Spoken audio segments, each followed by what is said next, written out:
porque vamos a estar trabajando en la historia. ¿A cuántos les gusta la historia? Mira, la situación es que cuando tú no conoces la historia, tú piensas que tú acabas de llegar como paracaídas a un lugar y te pierdes que Dios lleva siglos quizás trabajando en algo que te quería dar a ti. ¿Sabes lo que es eso? Qué maravilloso.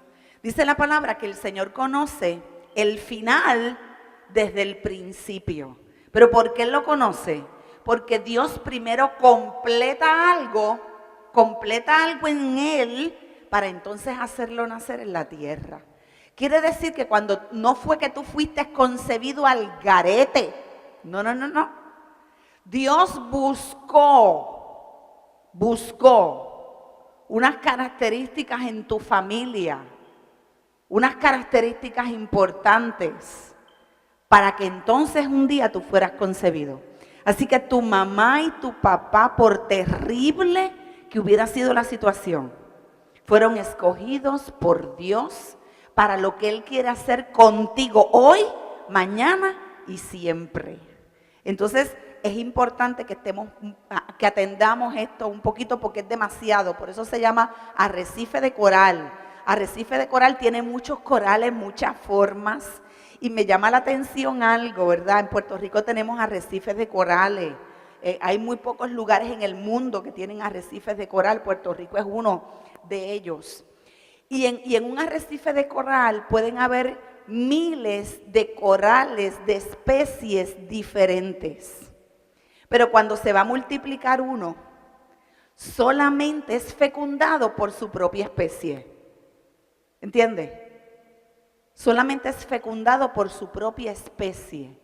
Quiere decir, amado, que Dios escoge para ti cosas, y aunque haya mucha gente por ahí, hay cosas que Él escogió para ti nada más. Para ti nada más. Hay gente en la historia del mundo que han sido importantes ellos para una generación nada más. ¿Está bien? Entonces vamos a estar pendientes de esto porque nos va a gustar. A mí me gusta mucho este tipo de temas. Vamos a mirar cómo se forma la iglesia al principio. Jesús escoge 12 apóstoles. Apóstol significa enviado. Uno que tiene una comisión en particular y que es enviado a hacer algo. Jesús escoge 12 y esta unción, dones que operaban en este apóstol influían sobre los profetas de su tiempo, sobre los evangelistas, sobre los pastores y sobre los maestros, porque la influencia apostólica establece reino. ¿Oíste? La influencia de un apóstol no mira a la congregación, la influencia de un apóstol mira las naciones. Entonces, estos 12 apóstoles miraron lo que en aquel tiempo era conocido como el Imperio Romano. Antes del Imperio Romano hubieron otros imperios. El que le antecede es el Imperio Griego.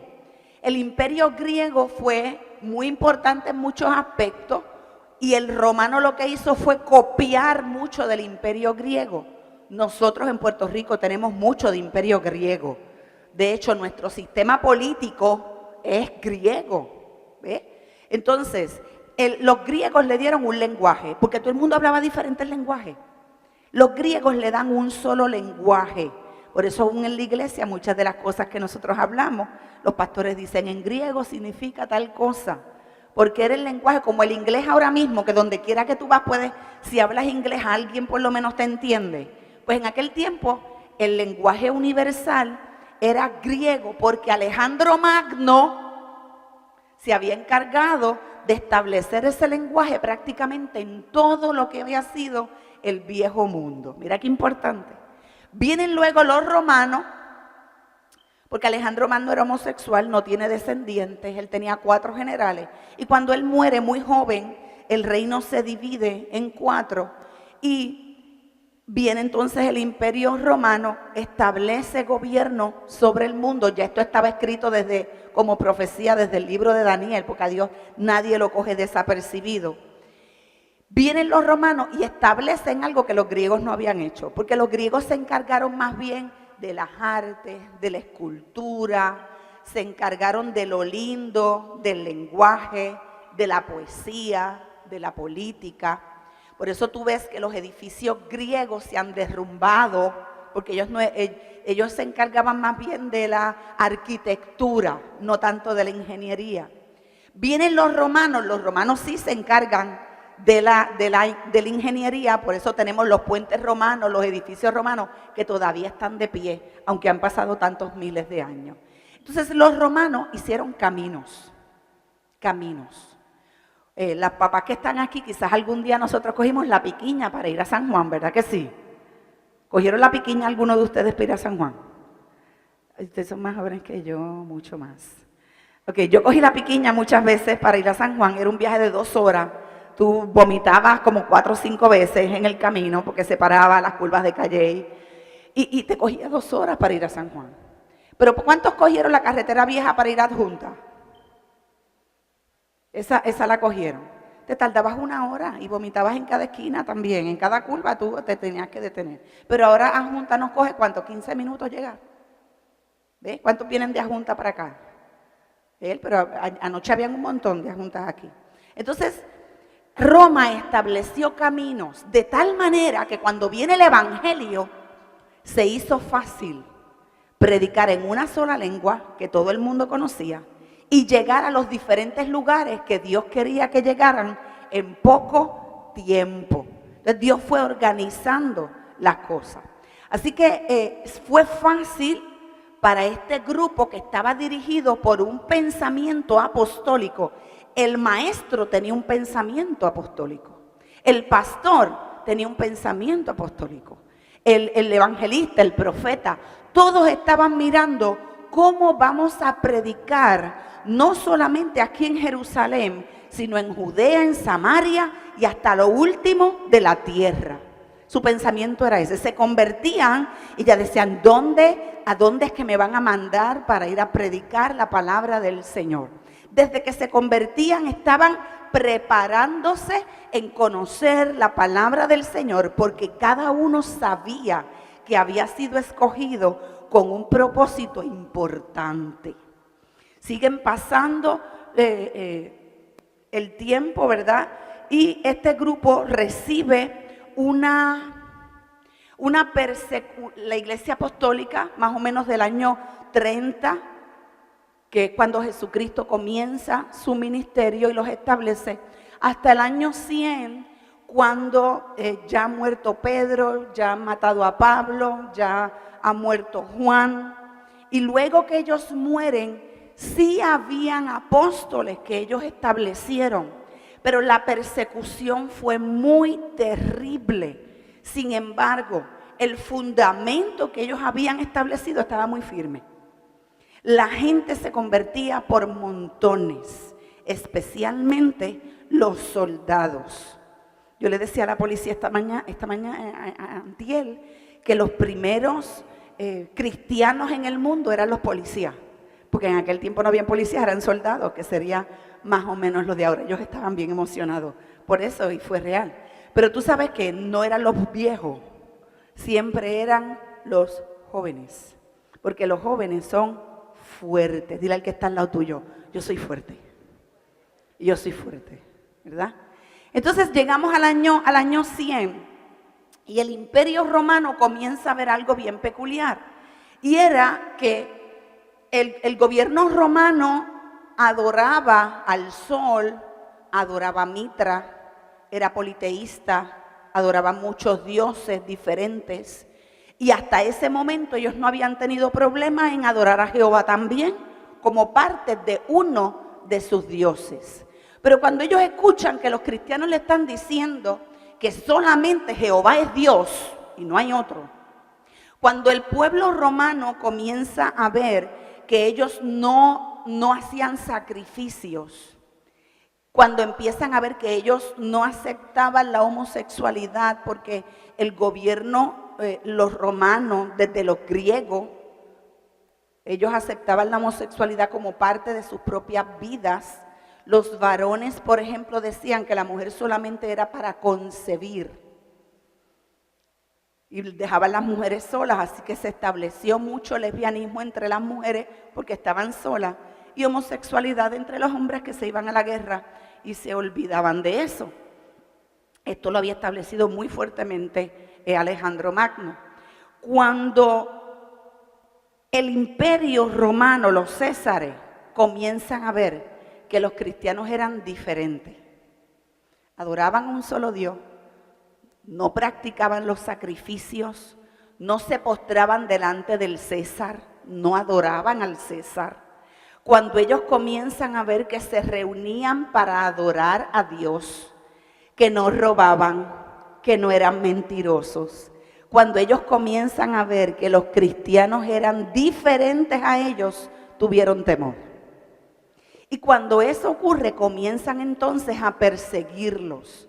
Ahí tuvimos varios césares que el pueblo hasta pensaba que ellos eran el anticristo, porque se esforzaron en tratar de matar y detener a los cristianos. Pero ¿qué pasaba? Mientras más mataban, más se convertían, porque la persecución siempre ha traído avivamiento. Escúchame, pareciera loco, pero a través de la historia hemos visto que siempre cuando tú eres perseguido, si nosotras como cristianas, ven acá hermosa, si nosotras como, podemos tener muchas diferencias, peleamos, que ella me cogió mis zapatos y se los puso, que yo le cogí la blusa de ella y se la puse, y estamos aquí peleando por eso, ¿no? Tú te levantas a las 9 cantando y a las 9 yo tengo sueño, y estamos aquí como cristianas peleando, pero cuando viene, vente, tú eres un enemigo que trata de atacarnos, ven, trata de atacarnos, sí, dale, ponte bien fea así tratando de atacarnos.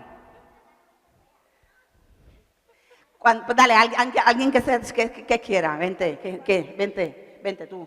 Trata de atacarnos, Suri. Cuando viene un enemigo y trata de atacarnos, en ese momento nos unimos. Se nos olvidan las diferencias, se nos olvidan las blusas, se nos olvidan que ella me cogió el lipstick, que yo le rompí el blush, se nos olvida eso y empezamos juntas a atacar al enemigo. Eso pasa con la iglesia. Así que ante la persecución que está habiendo en los Estados Unidos y por ende dentro de un poco de años en Puerto Rico, lo único que podemos esperar es ¿qué? Avivamiento. Repítelo. Podemos esperar avivamiento. ¿Y quiénes siempre son los que Dios usa para formar un avivamiento? A los jóvenes. Entonces estamos a las puertas de un avivamiento. ¿Está bien? Estamos a esas puertas, yo puedo ver eso. Viene la iglesia perseguida y del año 100 hasta el año 313 los cristianos eran matados. Venían los romanos, robaban algo y culpaban a los cristianos. Hacían un revolú, destruían algo y culpaban a los cristianos. Entonces los cristianos comienzan a esconderse para celebrar sus reuniones, en las que se conocieron como catacumbas. Entonces los políticos de aquel tiempo, los césares, más los perseguían todavía. En aquel tiempo se formaban muchas como células. Y se empezó a llamar al de Roma, el obispo de Roma, al de Jerusalén, el obispo de Jerusalén, que en un momento dado fue Jacobo. Diferente en Antioquía, había un obispo, era como uno que dirigía, que presidía, pero no mandaba sobre los demás. ¿Qué pasó? Que como Roma era poderosa a nivel económico más que las demás provincias, el obispo de Roma empezó a sentirse que tenía más poder y autoridad que el resto. Logra su comunicación llegar a un emperador que hubo llamado Constantino. Y Constantino una mañana los ejércitos van a atacarlo y él tiene una visión. En la visión él ve una cruz. Él no era cristiano, recordemos que él adoraba al sol y a Mitra y a todo, y era pagano. Pero él ve esta visión y le dice, por este símbolo tú vencerás. Así que él le escribe una cruz en la coraza de todos sus soldados. Y de ahí en adelante, mucha gente pensó que él se había convertido al cristianismo. No fue así. Constantino no se convirtió a Cristo. Antes de morir, justo cuando está muriendo, él confiesa, dice que Jesucristo es su Salvador. Yo no sé si va a estar en el cielo o no, pero si se convirtió fue al final de sus días y no al principio. Pero cuando él ve que los cristianos de aquel tiempo lo están favoreciendo, él establece una ley que fue terrible para el cristianismo. Él dice, de ahora en adelante no vamos a perseguir más a los cristianos, no los vamos a perseguir más. Porque nos dimos cuenta que cuando los perseguimos ellos se multiplican, pues vamos a dejar de perseguirlos. Vamos a aceptar el cristianismo como una religión más. Los primeros cristianos eran judíos, los próximos eran griegos, después italianos. Pero ahora todo el imperio obligado tenía que ser cristiano. Así que, ¿qué ocurrió? La gente, para que no los mataran por ser paganos, decían, yo soy cristiano. Entonces tomaron los templos que habían sido paganos, los templos que habían adorado a Isis, a Diana, al dios Sol, y les quitaron algunas cositas, ¿verdad? Pero dijeron, ahora este templo es cristiano. Yo estuve en el templo que se llamaba el Templo de Todos los Dioses. Habían 12 altares. Anteriormente en esos 12 altares se habían hecho sacrificios aún humanos porque estaban 12 dioses de aquel tiempo. Actualmente todavía está la imagen de aquellos dioses de aquel tiempo. Lo único que ahora no le llaman Minerva, le llaman la Virgen María. Ahora no le llaman Zeus, le llaman San Pedro, San Pablo, San Juan. Les cambiaron los nombres, pero las estatuas eran las mismas. Los edificios siguieron siendo los mismos. Así que cuando se rendía adoración a esta María, ¿se le estaba rindiendo adoración a María? No, se le estaba rindiendo adoración a la antigua reina del cielo llamada Diana. Esto todavía hasta el principio estuvo así. ¿Qué pasó? Que una iglesia pura ahora se contaminó porque ahora cualquiera era cristiano. Aunque siguiera practicando su idolatría y sus cosas feas, bastaba que los domingos fuera al templo cristiano y dijera que era cristiano. Así que la iglesia como iglesia se contaminó.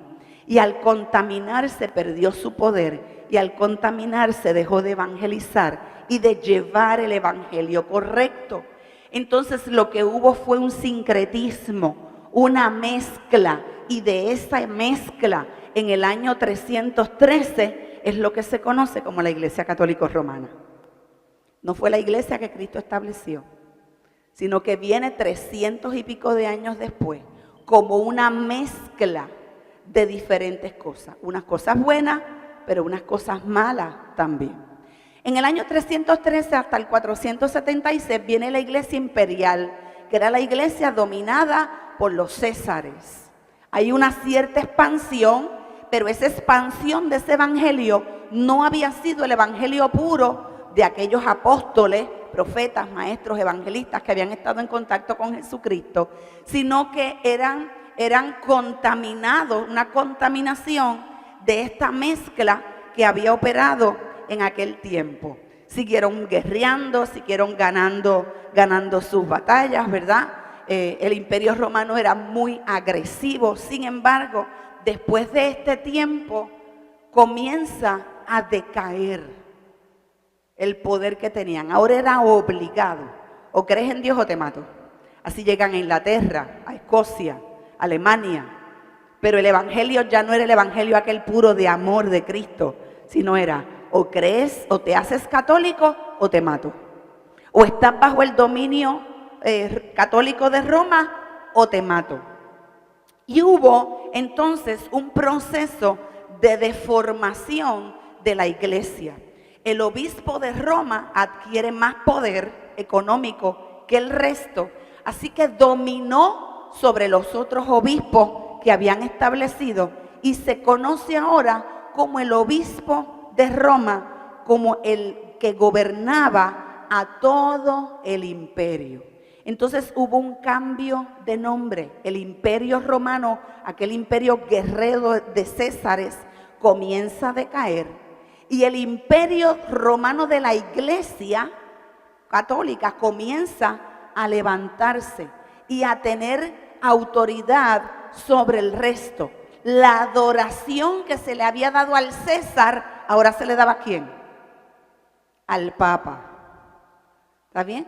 Todo lo que se le había dado a lo que había estado sometido al imperio romano, ahora está sometido al papado. ¿Cuál es el problema? Que se le llamó que esa era la verdadera iglesia de Jesucristo y que Él la había establecido. Pero cuando tú lees la historia, tú descubres la verdad. Entonces, busquen en los libros de historia y podrás encontrar esto. Al desaparecer los apóstoles, terminó la influencia prioritaria esa de impulso, de predicar el evangelio, terminó el avance y conquista de pueblos y naciones para Cristo, y ahora los pueblos se conquistaban a la fuerza. ¿Para quién? Para que le sirvieran a Roma a través de sus tributos, a través de sus sacrificios.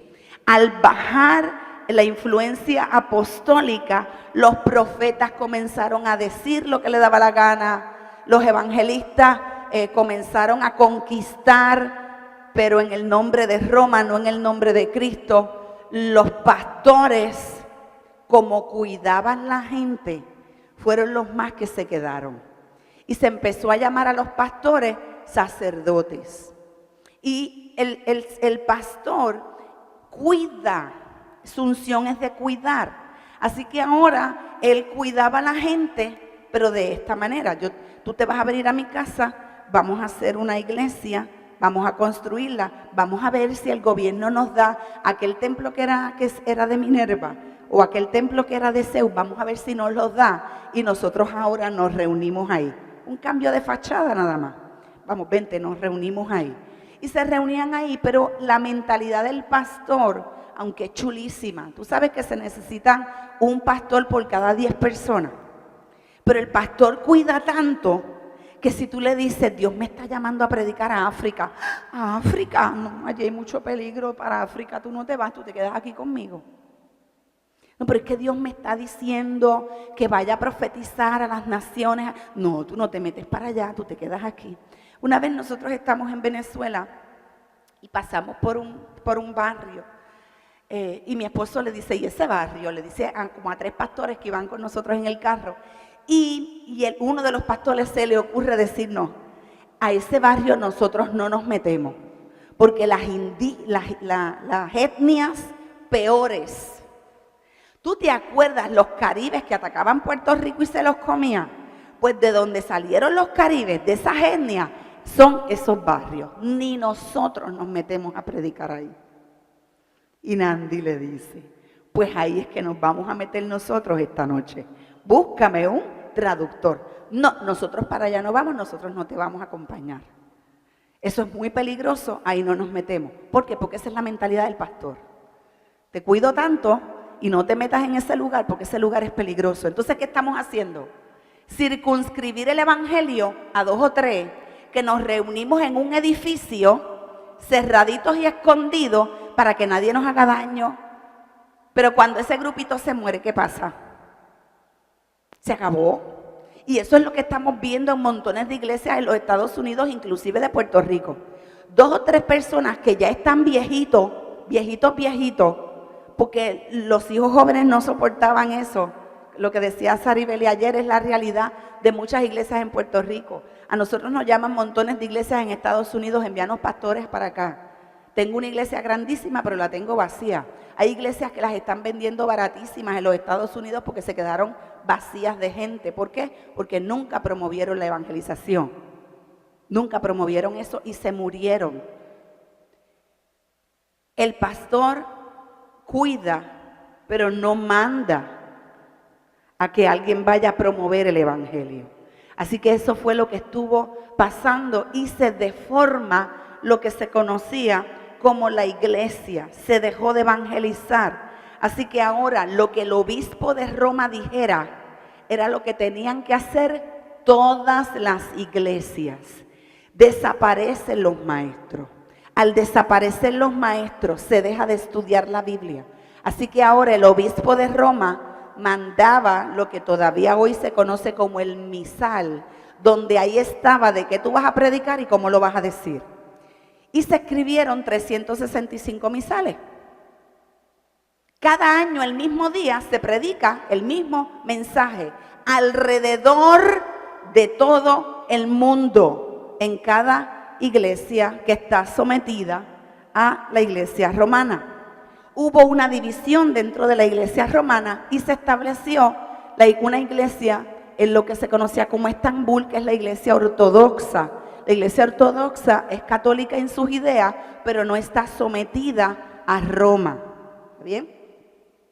Viene bajo la influencia de Roma el sacerdocio, se hace una élite culta y los creyentes dependen totalmente de las interpretaciones humanas de las escrituras, mezclándolas con tradiciones y ritos paganos.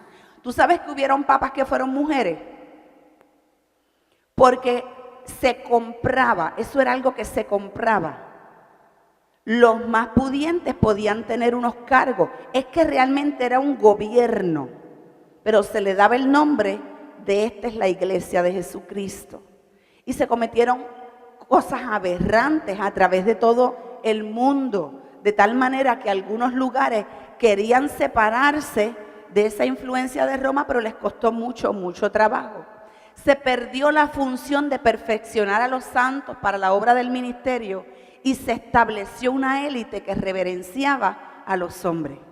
Se dejó de adorar a Dios para adorar ¿a quién? A los hombres. Y eso está mal, sea en una iglesia evangélica o sea en una iglesia católica.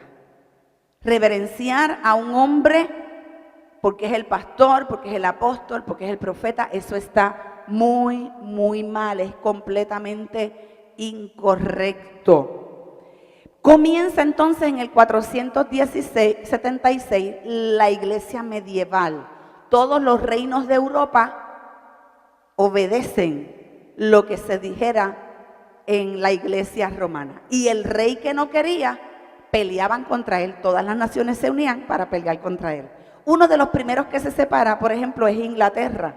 El rey de Inglaterra, el rey VIII, era un rey muy adúltero, así que él quería tener varias esposas y él se separa de Roma para poder hacer lo que le daba la gana. Entonces, aunque hubo un principio de alguien que se separa, no se separa porque no quería la idolatría, se separa porque quería hacer lo que le daba la gana.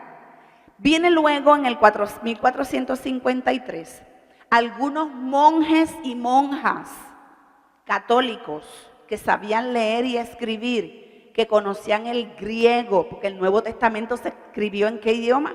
En griego, el viejo en arameo y el nuevo en griego. Ellos, mientras están traduciendo la Biblia, se dan cuenta de que lo que le habían dicho no era lo que estaba escrito allí. Qué importante es leer, porque cuando te pueden decir lo que sea, pero cuando tú lees, tú dices, espérate, que aquí dice que todos hemos pecado,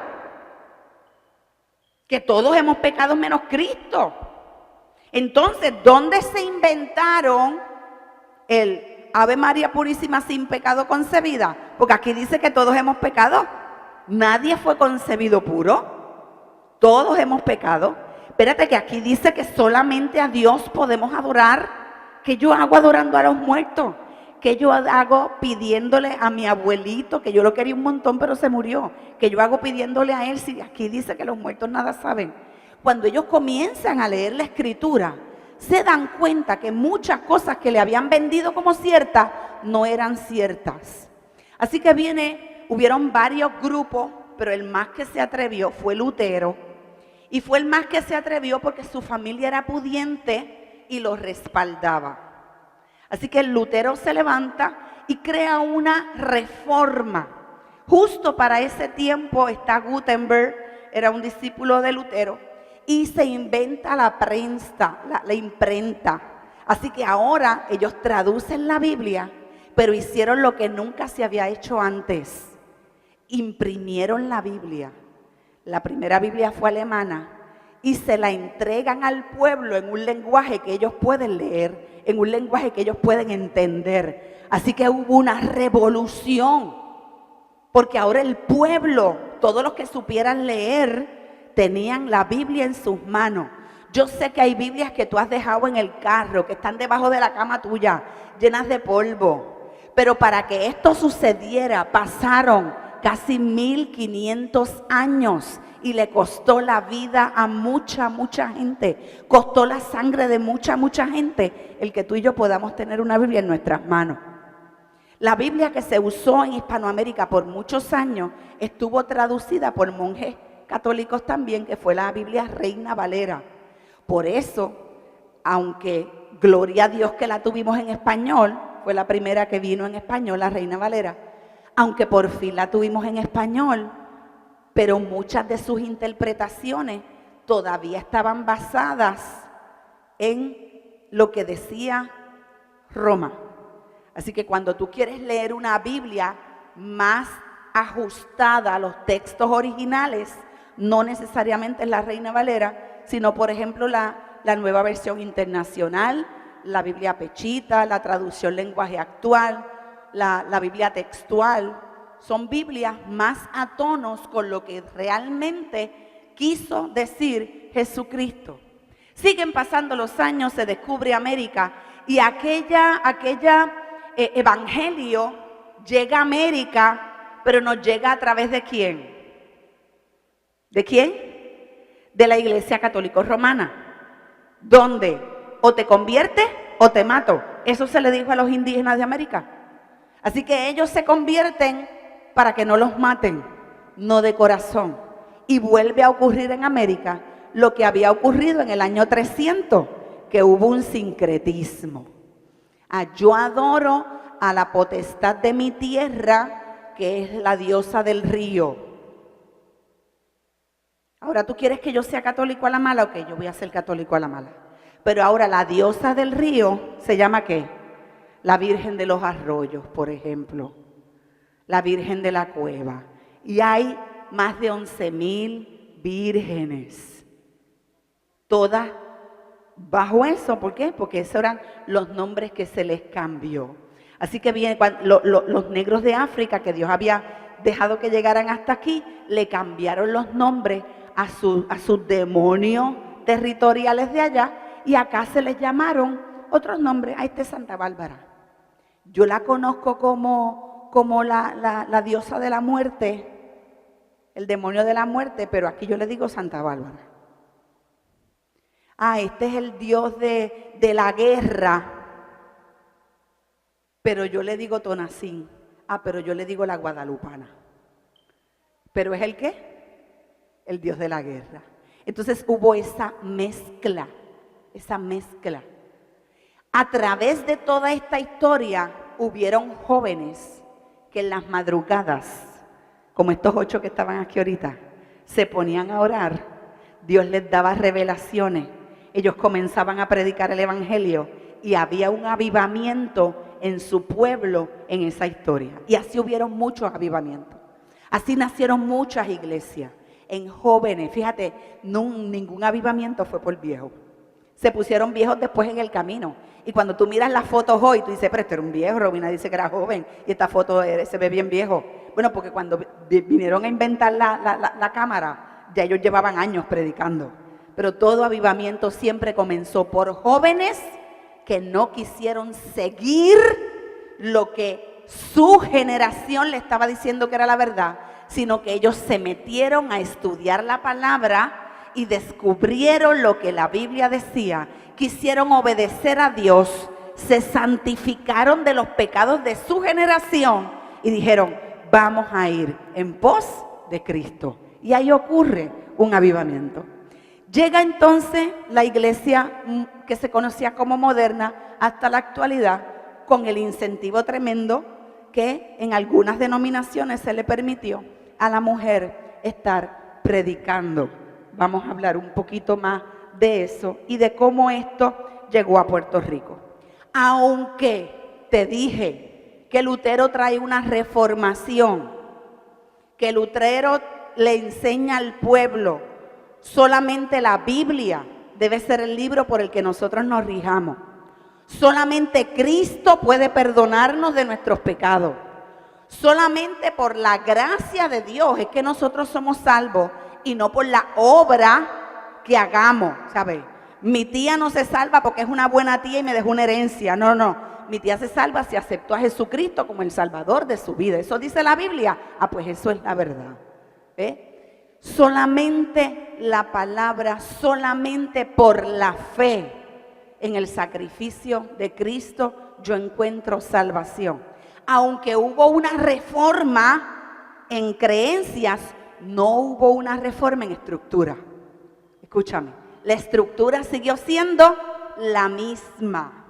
La misma que había establecido ¿quién? Busquen para atrás. ¿Quién había establecido esa estructura? ¿Ah? ¿Los romanos bajo quién? Constantino. Los romanos bajo Constantino habían establecido esa estructura. Constantino, un hombre que era cristiano, bien bueno él. No, entonces esa estructura era incorrecta. ¿Y quién dominaba de los 5 ministerios? ¿Quién dominaba bajo esa estructura? El pastor, que no quería que el avance del evangelio continuara, que quería tener la gente escondidita en una iglesia, que ponía a predicar a una persona y el resto estaba sentadito. Ustedes vienen los domingos, yo les enseño algo. En la semana ustedes viven como les da la gana. Lo importante es que el domingo que viene vengan aquí otra vez. Es que nos sentimos mal por los pecados que cometimos en la semana. Ok, pues vamos a hacer algo. El sábado vengan, me cuentan todo lo malo que hicieron. Yo les digo que están perdonados y el domingo podemos venir todos felices. Todavía estaba esa estructura, la misma. Eso siguió así por muchos años. Ahorita caemos ahí otra vez. Primera de Corintios 3 dice: somos colaboradores de Dios, sois labranza de Dios, edificio de Dios. ¿Bajo qué debe estar la estructura de la iglesia? Bajo la estructura que Cristo estableció, no bajo la estructura que Constantino o el Imperio Romano estableció. Dice, conforme a la gracia de Dios que me fue dada, está hablando aquí Pablo, que era que, ¿cuál era el don que operaba en Pablo? Apóstol. Como perito arquitecto. ¿Qué significa un perito arquitecto? ¿Qué es un perito? Un experto, uno que se ha especializado, ¿verdad? Él dice, como un apóstol con una función particular, dice, yo puse un fundamento y otro edifica encima, pero cada uno tiene que mirar cómo sobre edifica, porque nadie puede poner otro fundamento que el que está puesto, que es Cristo. ¿Entiendes eso? El fundamento es Cristo. El fundamento no son los santos. El fundamento no es la Virgen María. La amamos un montón. Sin la obediencia de esa mujer, las cosas hubieran sido bien diferentes. Pero yo no puedo adorar a alguien que ya murió, porque la Biblia prohíbe que yo adore a nadie que no sea Cristo. Entonces Pablo le está diciendo, el fundamento es Cristo.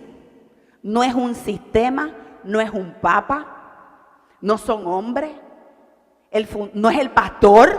El fundamento no soy ni siquiera yo que soy apóstol, el fundamento es Jesucristo. Si sobre el fundamento alguno edifica oro, plata, piedras preciosas, madera, heno, hojarasca. Mira esto qué interesante. Si tú hablando de Cristo estableces cosas de la palabra de Dios, como que nosotros nos debemos amar unos a otros, como que debemos cuidarnos unos a otros, como que debemos defender el que mi hermano tenga comida, que si yo tengo, yo debo de compartir con mi hermano. Esas son cosas como oro, piedras preciosas. Pero si yo establezco algo como madera, heno, hojarasca, no, tú me tienes que servir. Mira, Mira, Stephanie, vamos a hacer algo. Yo tengo ganas de ir al baño, pero como yo soy la pastora de la iglesia, tú vas a ir al baño, vas a coger un papel, me vas a limpiar toda la tapa, tú vas a ver que allí no haya nada feo, te vas a asegurar que haya todito bien chévere. Yo voy a ir, yo me voy a sentar y tú te vas a quedar afuera esperando que yo termine. Cuando yo termine, tú entras, chequeas todo y lo bajas.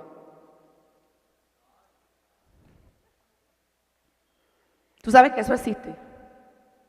Tú sabes que eso existe. ¿Eso es qué? Madera, heno, hojarasca. ¿A quién se le rendía ese tipo de adoración? Al César y a los reyes. Porque Cristo se bajaba a limpiarle los pies a sus compañeros. Cristo estableció un evangelio ¿de qué? De servicio. Y nosotros tenemos que seguir el modelo de Cristo, que es el fundamento. Y las obras de Cristo son las que nosotros tenemos que seguir. Mira lo que sigue diciendo el apóstol Pablo. La obra de cada uno se hará manifiesta, porque el día la mostrará, pues por el fuego será revelada. Y el fuego probará la clase de obra de cada uno. Si la obra de alguno que sobreedificó permanece, recibirá recompensa. Si la obra de alguno es consumida por el fuego, sufrirá pérdida. ¿Cuándo se pierde la obra de cada uno? Cuando fue una obra de madera, de heno, de hojarasca. Cuando un ministro de Dios edificó para sí mismo, su obra se va a quemar. Cuando edificó para levantar su propio imperio, su obra se va a quemar y va a desaparecer. Y podrá ir a decirle a Dios, yo predicaba en tu nombre yo hacía muchas cosas. Y el Señor le puede decir, sí, pero no atendiste a los pobres. Estabas concentrado en los 2 o 3 que te llevé, no los sanaste, no los cuidaste. Lo único que te importaba era su dinero. Lo único que te importaba era que ellos te sirvieran a ti mismo. La obra de todos nosotros va a tener que ser probada por el fuego. 1836, Puerto Rico había vivido del cultivo ¿de qué? ¿De qué? De la caña de azúcar. El azúcar de Puerto Rico era apreciado en toda Europa. Se compraba la economía de Puerto Rico basada en el azúcar, especialmente la del área sur. Así que el área sur de Puerto Rico era rica por el azúcar que producía. Pero Dios conoce el final desde el principio.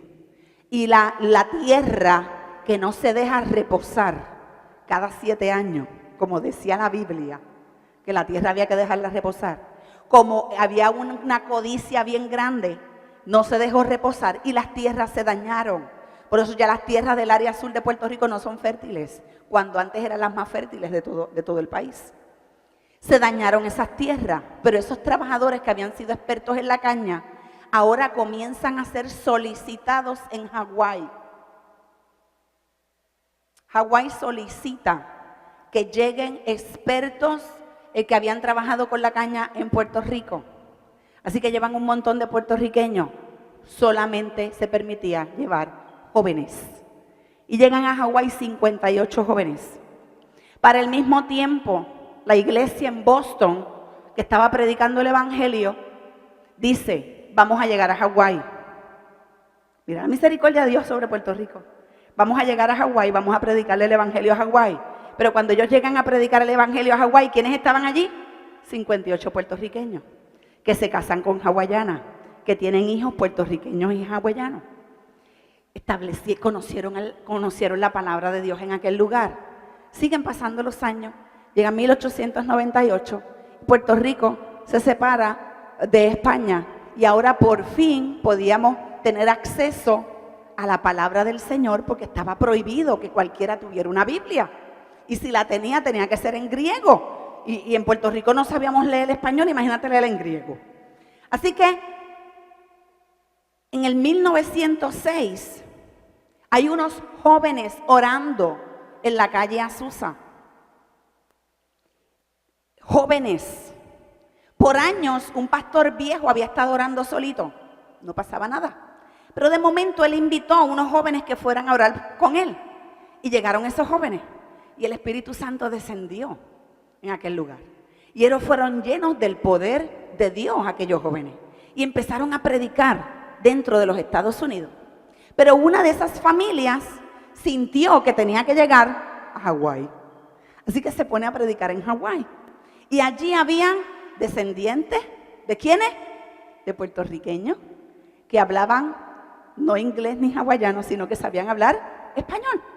Y conocen al Señor y tienen esa experiencia, esa renovación pentecostal allí en Hawái. Y estando en Hawái dicen, vamos a ir a la tierra de nuestros abuelos y bisabuelos a predicarle la palabra del Señor. ¿Y tú sabes de dónde eran esas familias? ¿De dónde? ¿Dónde era que habían salido los expertos cortadores de caña? Del sur de Puerto Rico. Así que ellos dicen, vamos a ir a Ponce a predicarle el evangelio. ¿Quiénes fueron ahora estos hawaianos que vinieron? ¿Los mismos viejitos que habían salido en el 1836? No. Sus próximas generaciones, marcadas por un lenguaje en común, por una cultura en común.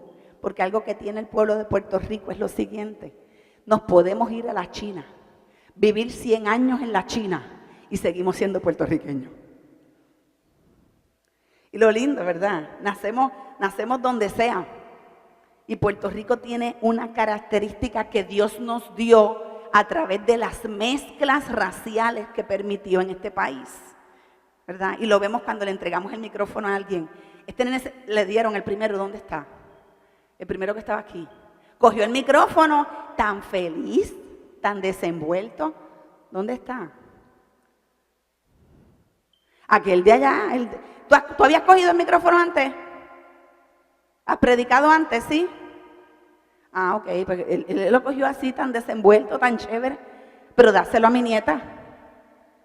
Dáselo a mi nieto, que lo que tiene son como 18 meses. Cogen el micrófono y ellos se sientan tan como si eso fuera una extensión de su brazo. Así somos los puertorriqueños, agentados, que nos atrevemos, ¿verdad? Hasta los tímidos, si le dejas un poquito de tiempo y después que conoce, se atreve. Eso es una característica de nuestro país. Entonces vienen ellos, establecen en Puerto Rico, se empieza a predicar el evangelio, pero vino con señales, con poder, pero con la estructura vieja. Con la estructura todavía vieja. Dentro de esa estructura, algunos querían salir, pero el pastor siempre con ese susto. No, tú viniste a Puerto Rico porque viniste con tu a la familia de tus primos, de tus abuelos, pero más allá no te vayas. Pero Dios comenzó, porque cuando Dios quiere hacer algo, lo hace. Y siempre lo hace con los jóvenes, qué lindo. Así que en el año 1916 se establece el ministerio pastoral en nuestra isla. Pasan los años y se establece el ministerio de maestro, porque el pastor tiene mucho del don de maestro. Y vienen pasando los años y para 1950 llega a Ponce también los evangelistas. Lo que Dios hacía en la ciudad arropaba la isla completa. Porque aquí hay una unción de gobierno. Y cuando estoy hablando de Ponce, no crean que estoy circunscribiéndome al cantito, ¿está bien? Sino al territorio del sur, al territorio de la ciudad. Hasta ahí Bonito recibe esa unción, ¿verdad? Armando, yo pensaba, estás dormido, vamos a dar agua para Armando. Porque ahí tú tenías que decir amén, ¿verdad? Pero cuando comienzan a levantarse los evangelistas, los pastores y los maestros chillaron. Pelearon. Cada ministerio recibe la resistencia del mover anterior. ¿Y qué decían ahora los pastores y los maestros? No, espérate, tú sabes que para establecer una escuela bíblica, hubo mucha resistencia. Se tildó de falso a las iglesias que tenían una escuela bíblica. ¿No se han prendido los aires hoy? ¿O es la menopausia mía? Estoy con asfixia. Dile a los muchachos que prendan acá, porque tengo como una calor bien terrible.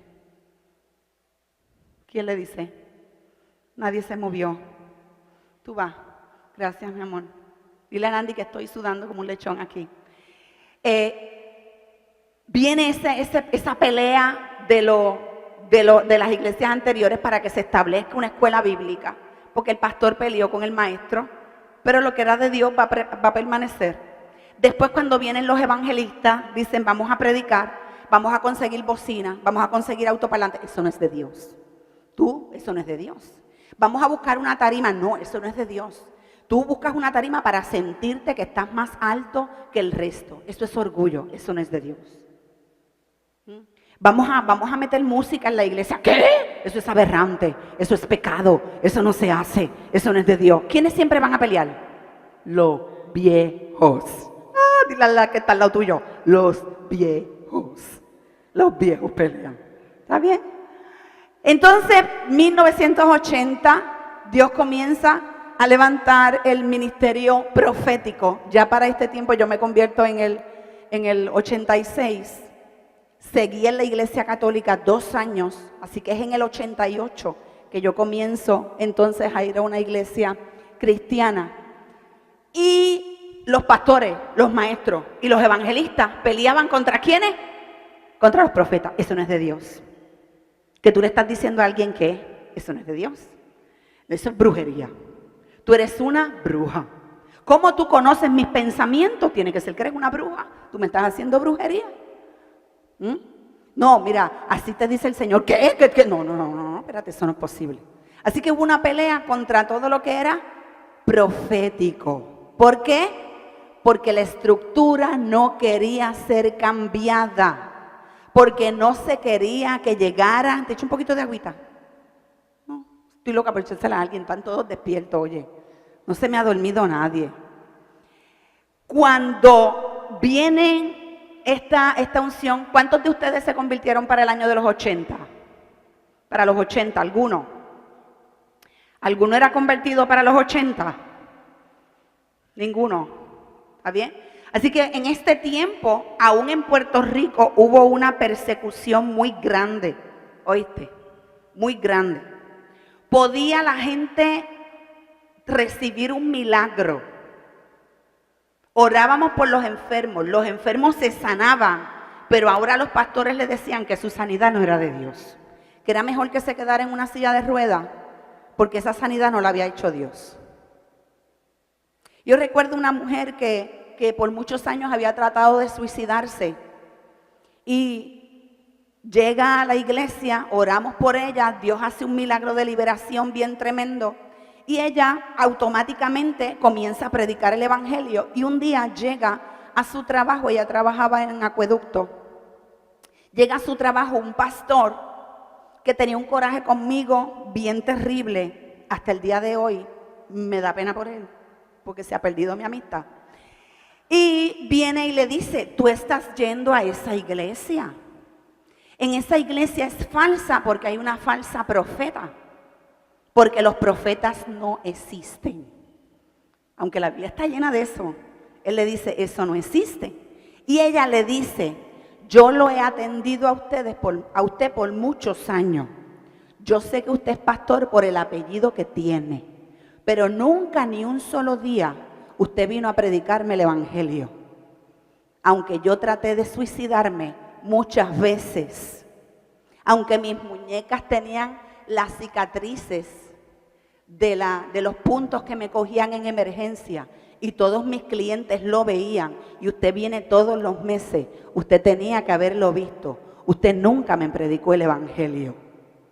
Allí me predicaron el evangelio, me ministraron sanidad.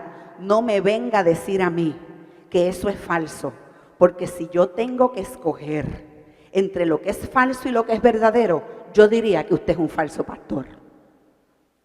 ¡Qué chula! La amé muchísimo. Una nueva creyente dándole cátedra a un pastor de 30 años. ¿Por qué? Porque es bien fácil ser legalista y religioso. Pero cuando tú has vivido un milagro de Dios, eso nadie te lo va a quitar. Dios quiere hacer milagros con ustedes. Dios quiere usarlos a ustedes en sanidades. Dios quiere usarlos a ustedes en prodigio. Dios siempre comienza las cosas con los jóvenes, porque los jóvenes son fuertes. Y como fuertes, que sigue diciendo ese texto bíblico, han vencido al maligno. Ustedes son fuertes y han vencido al maligno. Así que Dios quiere hacer cosas con ustedes poderosas y maravillosas. Mi esposo y yo, recién creyentes, hicimos una célula en nuestra casa y Dios nos mostraba en sueños la gente que iba a venir al otro día. No éramos pastores, él trabajaba en una compañía, yo en un laboratorio, pero orábamos por los enfermos, orábamos por la gente recibía milagros y eso se fue extendiendo. Había un pastor que predicaba por la radio pestes de mí bien brutales, pero la gente se le empezó a ir de la iglesia de él a la iglesia donde yo era pastora.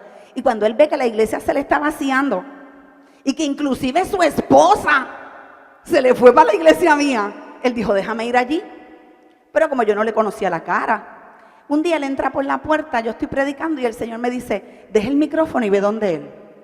Y cuando yo lo toco, él cae al piso y yo empiezo a profetizarle y a decirle cosas, pero él no podía hablar.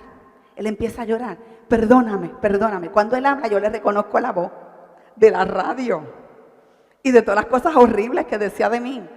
Y yo le digo, qué cómico es Dios. ¿Qué clase de sentido del humor tiene? Que tú llegas aquí y Dios me dice que venga yo a orar por ti. Y decía, perdóname, perdóname. Ahora yo reconozco que tú eres una mujer de Dios. Dejó la denominación, dejó la iglesia y hasta el día de hoy todavía está ahí en la iglesia. Y me quiere un montón. Podía haber sido mi guardaespaldas porque él le daba a cualquiera una galleta por mí. Pero la gente tiene que experimentar el poder de Dios en tu vida. El poder que rompe cadenas. Tu vida tiene que cambiar. Tus padres tienen que ver que ya tú no haces las mismas cosas que antes. Ellos tienen que ver que tú los respetas, que tú te pareces a Cristo, que era humilde de corazón, que respetaba a las autoridades de su tiempo, aunque no estuvieran de acuerdo. ¿Está bien? Ellos tienen que ver cambios en tu vida. Tú vas a lograr muchas cosas a través de cambios en tu vida. Siendo el mismo, no se va a notar que ha habido un cambio. De 10 palabras que yo decía, 9 eran malas. Entonces un día yo hice un pacto con Dios y con mi boca. Le dije, déjame muda. Y me compré un diccionario y empecé a aprender a hablar otra vez. Y yo, mira, esto tiene este nombre. Yo le decía, tú, y tiene un nombre de verdad. Aprendí a hablar. Cuando yo aprendí a hablar, mis compañeros de trabajo vieron un cambio.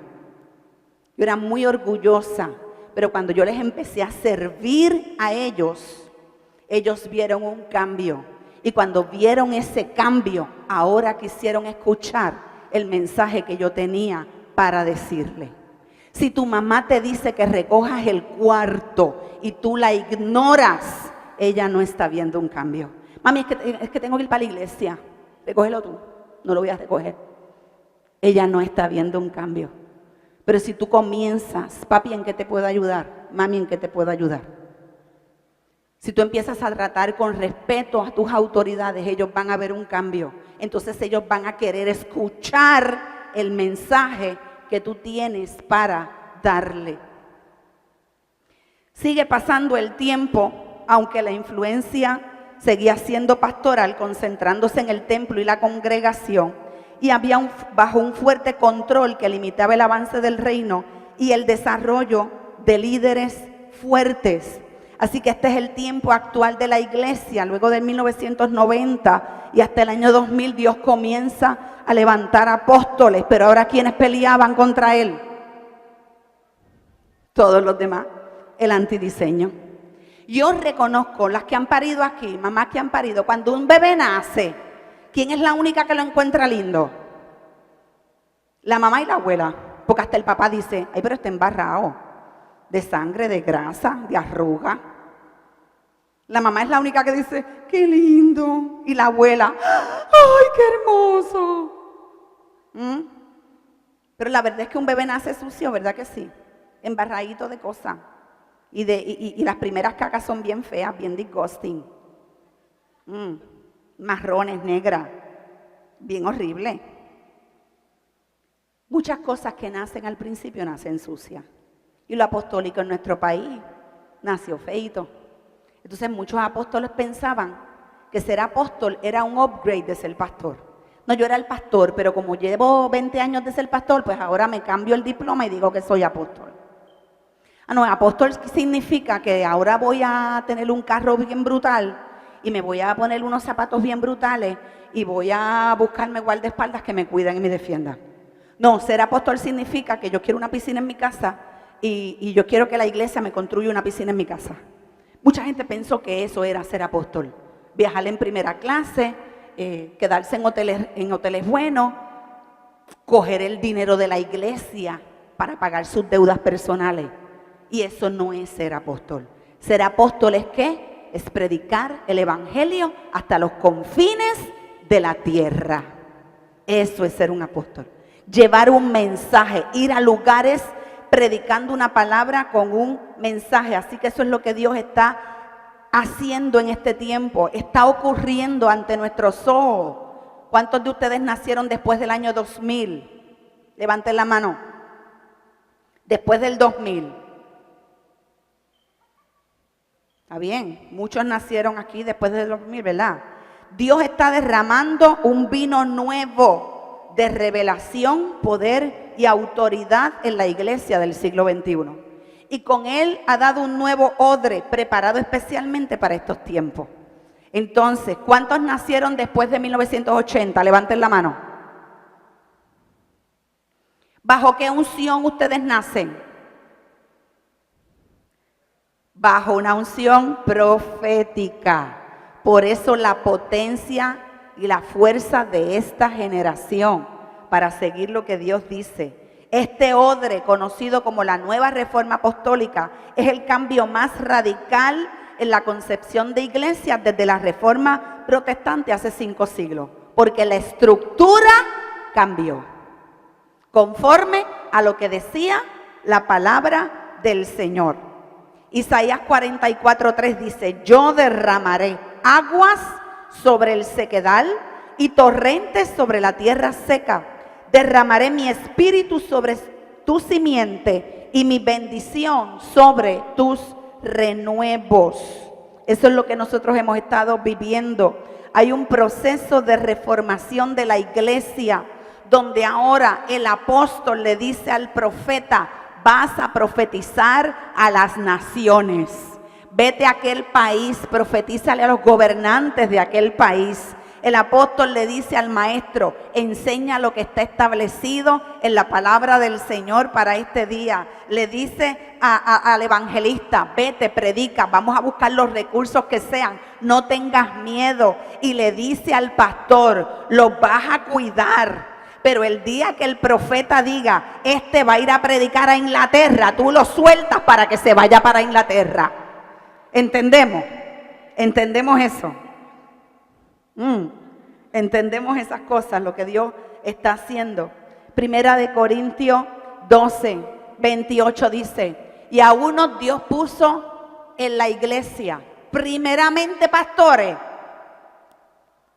primeramente apóstoles, lo segundo, profeta. Lo tercero, maestro. Luego, poderes milagrosos. Después, dones de sanidad, que son las unciones ¿de quién? Del evangelista. Capacidad para ayudar. Capacidad para administrar. Y géneros de lengua. ¿Eso es de quién? Del pastor. Capacidad para ayudar. Capacidad para administrar. Entonces Dios comenzó, se estableció al principio del apóstol hasta el pastor, pero se dañó. El diablo pensó que destruyéndolo iba a acabar con la obra de Dios, pero hubo una restauración entonces de atrás para el frente. Entonces, si ha habido una restauración de esos 5 ministerios, ¿qué es lo que podemos estar esperando? la perfección de los santos para la obra que Cristo los ha llamado a hacer a cada uno. Ese es el tiempo que ustedes están viviendo, ese es el tiempo que vamos a vivir. Entonces, ¿qué es lo que podemos esperar? Pablo decía, no fui a ustedes como un sabelotodo, ni usé palabras elegantes, solo dejé que el Espíritu de Dios mostrara su poder y los convenciera. Y así ustedes creyeron en Dios, no por medio de la sabiduría humana, que era de origen griego, sino por el poder de Dios. En ustedes, jóvenes, se va a manifestar ¿qué?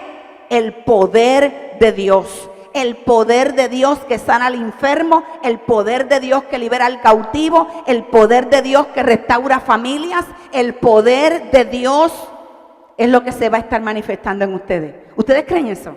Yo creo eso con todo mi corazón, con todas mis fuerzas. Yo creo eso. Y le doy gracias al Señor por la generación de valientes que Él está llamando, porque esta generación va a estar peleando con lo que Apocalipsis llama los 4 jinetes de maldad que se van a manifestar en el mundo: la falsedad, la guerra, la inflación y la muerte. Ustedes van a poder hacerlo, jóvenes. ¿Por qué? Porque ustedes son fuertes y han vencido al maligno. Ustedes van a poderse enfrentar a estas cosas. A mí me gusta y me molesta cuando presentan a las mujeres como princesas nada más, porque no todas las nenas queremos ser princesas. ¿Cuántas de ustedes, sin que les quede nada por dentro, fine, se sienten felices siendo princesitas? Díganme. Levanten la mano, no se sientan mal por eso. ¿A cuántas les gusta eso? Hay algunas que les gusta, no vengan ahora a sentirse mal.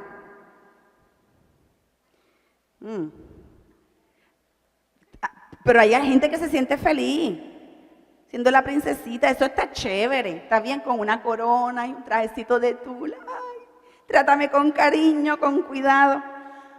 Pero Dios está levantando una generación de mujeres que tienen una espada en la mano y no por eso pierden su corona.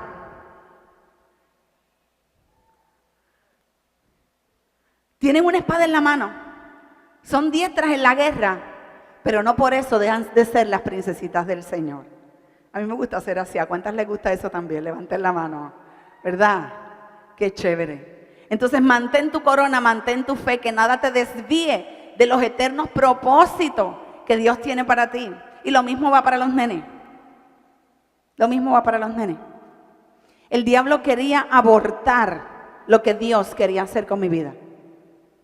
Yo nunca tuve novio, pero a los 15 tuve el primero, porque mis amigas me lo impusieron, porque todas ellas habían tenido y yo no, entonces yo era la rara. Y tuve un noviecito que fumaba marihuana, no estudiaba, no trabajaba, pero fue mi primer noviecito.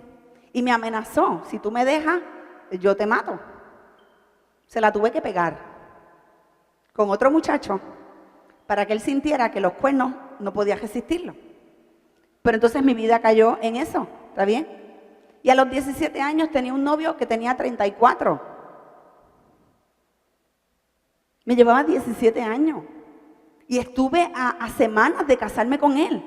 Qué cosa más terrible. Hasta que gracias a Dios me dijo algo que yo no pude soportar. Él me dijo: en nuestra relación, yo siempre voy a decidir lo que los dos tenemos que hacer. Y yo sabía que eso yo no lo iba a poder soportar. Así que lo dejé con la sortija en la mano, vestido y alborotado. Porque Dios tenía un príncipe para mí, que siempre iba a ser quien me diera alas a lo que Dios quería hacer con mi vida. Si hay algo que puede detener lo que Dios quiere hacer contigo, es una relación incorrecta. Aunque la conozcas en la iglesia. Hay yugos que son desiguales, aunque ambos sean cristianos, porque no tiene el mismo mensaje que Dios tiene para tu vida. Si él es un evangelista que Dios lo llamó a predicar a la China y a ti te envío a predicar a Perú y ustedes se casan, van a ser infelices los dos. Porque si se van a la China, tú lo vas a hacer infeliz a él.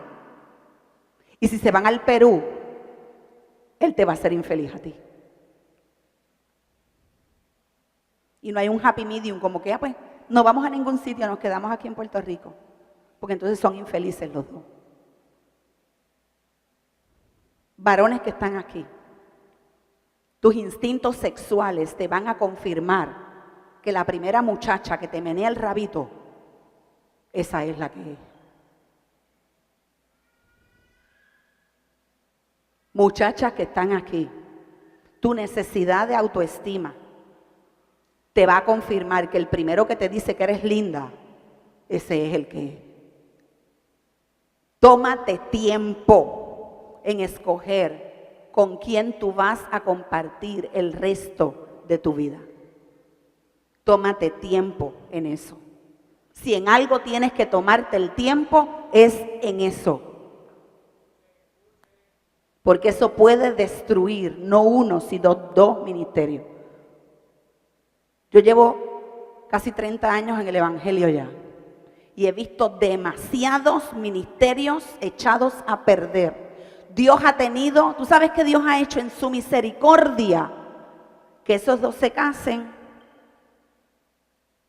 tengan hijos y tengan que sentarse a ver cómo sus hijos se levantan a cumplir aquello que ellos dos no cumplieron, aunque a ellos dos fue que Dios los llamó a hacerlo. Eso les consuela, pero por lo menos yo no podría vivir sabiendo que algo que Dios me mandó a hacer a mí, lo está haciendo mi nieta. Porque quiere decir que el ministerio de ella va a estar limitado a ser el mío y nunca pudo lograr lo que Dios tenía para ella misma. Ustedes me están siguiendo. Esto es demasiado importante en este tiempo. Háganle caso a los profetas. Dios está levantando un ejército. Como decía alguien ayer, en un ejército hay un dispensario, pero el ejército no es un dispensario. La iglesia no es un hospital. Tenemos un hospital integrado de sanidad interior, pero no, su función principal no es ser hospital, sino es adiestrar guerreros, adiestrar gente que va a conquistar las naciones con el evangelio. A los que triunfen, para terminar quiero anunciarle los beneficios de obedecer conforme el mensaje a las 7 iglesias. Dice, a los que triunfen sobre las dificultades y mantengan su confianza en mí, les daré a comer del fruto del árbol que da vida. Ese árbol crece en el hermoso jardín de Dios. Lo que Eva y Adán anhelaron comer y no les fue permitido, el Señor nos los va a dar a ti y a mí. Les daré a comer del maná escondido y les entregaré una piedra blanca. Sobre esa piedra está escrito un nuevo nombre que nadie conoce. Dios te va a llamar con un nombre íntimo entre Él y tú. A mí mi papá me decía Wina. De Rowena, mami me decía Winnie y papi me decía Wina. Nadie nunca me decía Wina más que papi. Un nombre íntimo entre dos personas. Qué lindo. No, yo no dejaba que nadie me dijera Wina, no, así me dice mi papá, así que no me digas Wina tú a mí. Un nombre íntimo entre un padre y un hijo. Qué bonito eso. Les daré como señal de victoria la estrella de la mañana, y si me obedecen siempre, les daré poder sobre los países del mundo, así como mi padre me dio ese poder a mí. ¿Quién quiere poder sobre los países del mundo? Para predicar el evangelio. ¿Tú sabes lo que es que tú vayas a un sitio y el que está allí te diga, sí, haz lo que Dios te dijo que hiciera? Te rindo los periódicos, los medios de comunicación, los recursos para que hagas lo que Dios te dijo que hiciera. Demasiado poderoso. Y el Señor dice que se lo va a dar a los que triunfen sobre las dificultades y mantengan su confianza en Dios. Les dará un lugar importante en el templo de su Dios. Los vestiré con ropas blancas y no borraré sus nombres del libro de la vida. Y los reconoceré delante de mi Padre y de los ángeles que le sirven. Todos en el mundo tendrán dificultades y sufrimientos, pero a ti te protegeré. Todo, o sea, ¿para quién es esa promesa? Para los que triunfen sobre las dificultades, para los que mantengan su confianza en Dios. Aunque en el mundo haya dificultades y sufrimientos, dice el Señor, a ti te protegeré. Cuando entramos a aquel lugar en Maracaibo, que la traductora iba con susto, aunque su familia habían sido de allí, Nandi entró por un callejón, que era la única entrada, aquello era un embudo. Después que tú entrabas, tú salías y ellos te dejaban salir. Nandi entró cantando en lengua, bien duro, cantando en lengua. Y la traductora que está conmigo detrás, porque las mujeres allí tenían que caminar detrás de los hombres, me decían, pero ¿por qué él me trajo de traductora si él sabe hablar como nosotros? Y yo dije, ¿qué? Me dice, él está contando la obra de Cristo en una canción y ella me comienza a traducir las lenguas de él. Después yo le pregunto, Nandi, ¿qué tú estabas cantando? Y dice, yo no sé, yo estaba cantando en lengua. Pero ella decía que él estaba hablando en el lenguaje de su pueblo. Cuando este gigante de 6'4" entra en aquel lugar que todos eran chiquititos, hablando y cantando su lenguaje, todos lo siguieron y creyeron en el evangelio. Cuando tú eres obediente a lo que Dios te está llamando a hacer, aún en los sitios más peligrosos, Él te da gracia, Él te da favor para que tú lo hagas. Podrás tener dificultades, pero a ti el Señor te protege, porque tú me obedeciste cuando te ordené que no dejaras de confiar en mí. En otra tribu, Nandi va y le dice al pastor, yo voy a enseñar 2 semanas en tu escuela si me llevas a un lugar donde Cristo no haya sido predicado antes. Pero nos tenemos que ir en una canoa, jiba, varios días, no importa. Nos vamos. Yo siempre me pienso cómo iría esa canoa. Si Nandi estaba aquí, la canoa iría casi en vertical, pero la canoa llegó donde tenía que llegar. Y cuando llega, nadie lo quiso escuchar porque había una sequía bien terrible en ese pueblo. Cuando por fin el cacique llega, le dice, yo no te quiero escuchar, yo no tengo tiempo porque estamos trabajando y estamos con traductor todo esto, tratando de decidir si nos vamos a mudar de territorio, porque aquí la tierra se ha secado, la yuca se dañó por la sequía. Y Nandi le dice, si mañana amanece lloviendo, ¿tú me escuchas? Y él le dice, eso es imposible. Y Nandi le dice, si mañana amanece lloviendo, ¿tú me escuchas? Y él le dice, si mañana amanece lloviendo, yo y mi tribu nos convertimos a tu Dios. A las 12 de la noche empezó a llover, un diluvio. Y cuando Nandi en la madrugada sale, toda la aldea estaban sentados frente al bohío donde él estaba, esperando escuchar la palabra del Señor. Eso es una unción apostólica. No es una unción apostólica de págame un pasaje en primera clase, voy a predicar en un hotel y del hotel llévame al mejor restaurante y después me regreso en primera clase a mi mansión de casa. Ser un apóstol significa voy a hacer lo que Dios me dijo que yo hiciera. Dice, reinarán conmigo así como yo he triunfado y ahora reino con mi Padre. Dios está soltando unciones, porque hay un mundo que hay que ganar. Vamos a estar viendo falsedad, porque el caballo blanco viene con uno que viene venciendo y para vencer, predicando un evangelio falso. Vamos a mirar la inflación, la estamos viendo. Antes, con 11 centavos tú te comías un sándwich de jamón y queso. Y ahora tienes que pagar 7, casi para comerte uno. Estamos viendo enfermedades que ya supuestamente estaban erradicadas. La estamos volviendo a ver. Puerto Rico está viendo enfermedades que ya hasta el 1960 ya habían desaparecido y ahora están volviendo.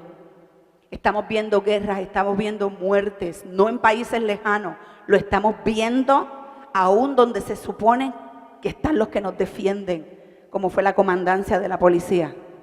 Aún donde están los que se supone que nos defiendan, esos mismos están matando a sus compañeros.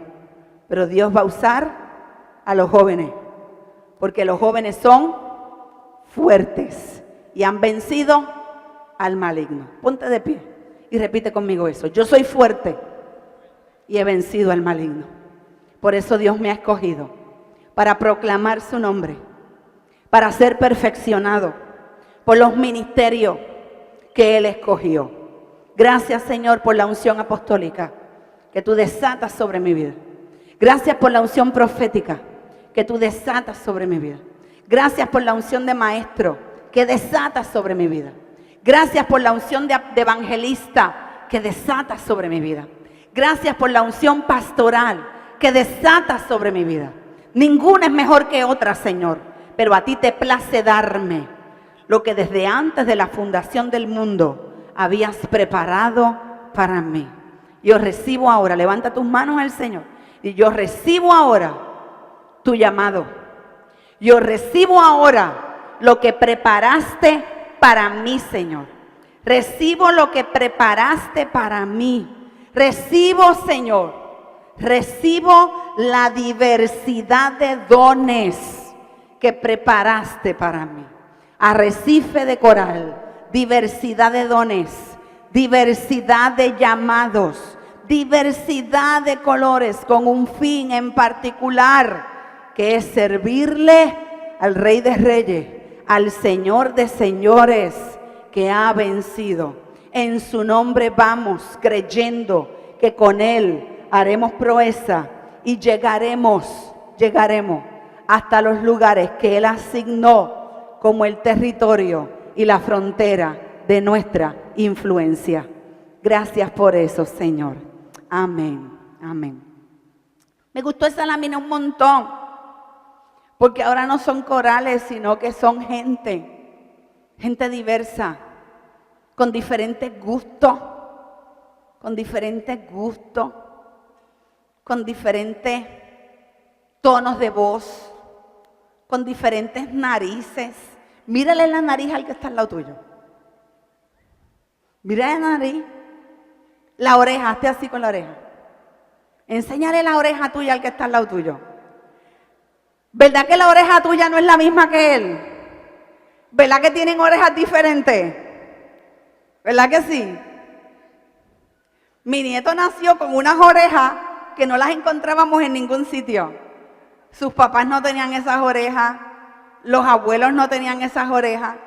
Y un día, cuando mi padre lo ve por primera vez, le dice a mi hijo: tiene las mismas orejas mías, las del bisabuelo. Y cuando yo las miré, cagaditas las orejas de papi. Hay cosas que nuestros padres, abuelos, bisabuelos, tatarabuelos nos heredaron. Valora eso. Atesora eso. Porque lo que Dios tiene para ti, lo estuvo trabajando. No ayer, sino hace cientos y cientos de años. Dios estuvo trabajando esas características para ti. Así que dale gracias a Dios porque Él es bueno y porque su misericordia es para siempre. Amén. Aleluya.